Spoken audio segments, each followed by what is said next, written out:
Hello and welcome back to freephotoshop.com and this series on preferences inside Photoshop Elements 8. I've got an image open on screen called Taxi, just for the sake of having something on screen, and so I can demonstrate some of the preferences in Photoshop Elements where necessary.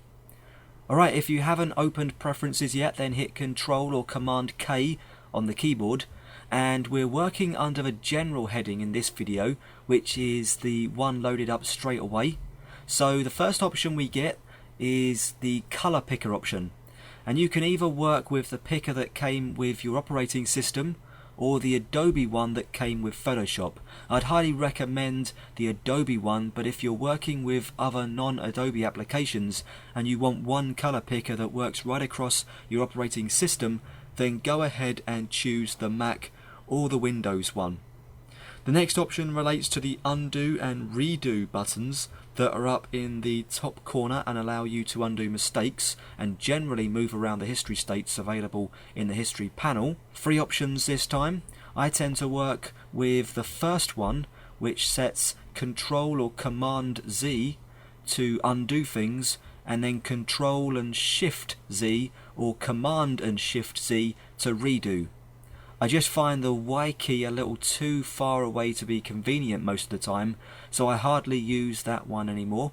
The middle one here replicates the history controls inside the full version of Photoshop, so that would be my second choice just to keep a consistent approach, but it uses one more key than the top option here, which is why I go for the simpler approach these days. Okay, export clipboard is turned on by default, but I personally choose to have that off, so I'll uncheck it. If you find yourself copying content from Elements and then pasting it into external applications, so maybe Microsoft Word or an email program, then leave this option on. However, if you don't do that kind of stuff, you can switch it off and save yourself some memory when using the copy command. Show tooltips controls whether or not you see tips when you hover the mouse above some of the tools and options in Elements. You'll see that as I hover above this option right here, I'm getting a little reminder about what it does. I'd say that's a fairly useful thing to happen, especially if you're new to the software. Also useful for training, so I'll leave it on. Beep when done will give you an audio prompt when Photoshop has finished an operation that took over 8 seconds. Useful if you're regularly carrying out time-consuming tasks and you have a habit of switching to another application while you wait, maybe read the latest news in a browser. Well, if that's you and you want Elements to nudge you when it's ready, just switch this option on. If you're the kind of person to find it annoying, then leave it switched off. Select Move Tool after committing text means that when you create text and commit to it by pressing the Enter key or clicking on that little green check mark as you do, the Move tool is activated straight away, allowing you to instantly move the text into position rather than having to activate the Move tool manually. Only you can decide whether that's helpful or not, so I'll leave that to your judgment. Allow floating documents in full edit mode determines whether or not you can have images inside Elements that occupy their own window. I'll give you a quick example of this. I'm going to make sure this option is active and then I'll click OK. Now I'll come up to this little tab at the top of the image and I'll drag the tab away from the area that houses it, and notice when I drop it I create its own window in effect. So if I had more than one image open, I could do the same for all of them, placing all of the images in their own windows. To put that back, I'll drag it to the red bar up here at the top of the editing workspace, and we should see a blue bar surround the workspace, meaning that if we drop now, I'll return to the tabbed view.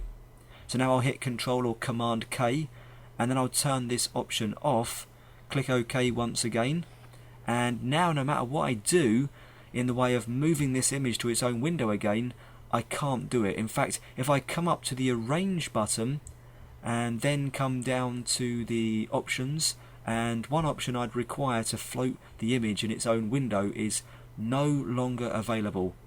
Alright, I'll come out of here and hit Ctrl or Command K once again, and I'll turn that option on. It does come in handy when moving layers between documents and that kind of thing, so my advice here is to leave that option on. Okay, the save for panels or save panel location option means that Elements will remember how all the panels on the right hand side are laid out and keep them there even when closing the software. So I'd recommend that you leave this option turned on, otherwise every time you open Photoshop Elements the panels are probably going to be in a different location from what you had them when you closed Elements the last time you used it. The next option is to use the Shift key for tool switch, meaning that we can switch tools within the same group with or without the Shift key down. For example, the Marquee tool over here in the toolbox has a flyout menu that permits access to the other tools in the same group, namely the rectangular and elliptical Marquee tools. I can use the keyboard shortcut of L to move between these tools, and this option in the preferences asks whether we want to be able to do that by simply pressing the key, which is how it behaves when the option is off, or if we want to hold down the Shift key and press L to cycle between them, which is what we get when the option is turned on. My recommendation is to have this off, which it is, I believe, by default. Zoom resizes window, I'll switch this on and hit OK. Now, for this to work, you need to be working in a window and not to be in the tabbed view. So like we did before, drag the image off the tab like so. Only possible, of course, thanks to having that Allow Floating Documents option active in Preferences. Now, if I zoom in, at least, we should be able to fill up the whole workspace with the image. However, if we zoom out, we allow the document now to start resizing the window as we're zooming. Alright, I'll drag the image back into the tabs area until we see the familiar blue box. Then we'll release. I'll also hit Control or Command 1 to return the view size to 100%. Once again, I'll hit Control or Command K, and like I said before, if you have that option turned off, like I have it, then the zooming will only resize the image and not the window. Okay, relaxed text selection is next, and that means that when you select text, you don't have to click exactly on it. It leaves you with a little room for error. Quite a handy feature. However, it can be a bit of a pain when you're actually trying to create and work on text that is close together. Because sometimes you can be trying to create new text or selecting something that's very close by, and Elements will think you're trying to select the text, and you're actually not going to be able to select what you want to select because the text is kind of getting in the way. So it can be a little annoying. Personally, I have that option off, but it may be something you find helpful, so switch it on if you want that option available to you. Next option up is Zoom with Scroll Wheel, and that allows you to take advantage of the scroll wheel on your mouse for zooming in and out. Again, can be really helpful and convenient, but I prefer to have it switched off these days. Used to use it all the time, but I guess I've just got used to the keyboard shortcuts now. Like I said though, it does come in handy, so worth a try at the least, especially if you're new to Elements. Next we have the appearance options, and this has been a long requested set of options for Elements users. Used to be a regular question on forums and places like that because for many years Elements had a light interface. Then in version 6 I think it was, they changed it to a dark interface, and lots of people didn't like the darker colours, although I have to say personally I preferred the darker colours.